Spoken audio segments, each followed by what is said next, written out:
সিনেমার শুরুতেই একদম ফ্রেশ পজিটিভ ভাইব, ঝকঝকে ভিজুয়াল, মন ছুঁয়ে যাওয়া গান আর নতুন দুটো মুখ, আহান পান্ডে আর অনিত পাড্ডা।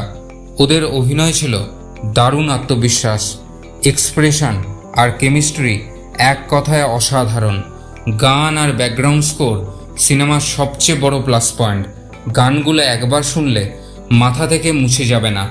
প্রথম সিনেমা হলেও এই দুজনের বোঝাপড়ায় ছিল দারুণ আন্তরিকতা, যা পুরো মুভিটাকে প্রাণবন্ত করে তুলেছে। শেষ কথা, এটা হয়তো খুব ব্যতিক্রমী প্রেমের গল্প নয়, কিন্তু এক ধরনের মিষ্টি অনুভূতি দেয়।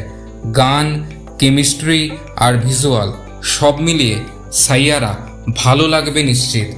মোহিত সুরি আবার তার যোগ্যতা প্রমাণ করেছেন, চাইলে ট্রাই করে দেখতে পারেন। Happy watching. আমি এই সিনেমাকে 5-এ 3.5 দিলাম। আপনাদের কেমন লাগলো অবশ্যই কমেন্ট বক্সে জানান। আমাকে শোনার জন্য অসংখ্য ধন্যবাদ। এই চ্যানেলটিকে সাবস্ক্রাইব করতে ভুলবেন না। Thank you.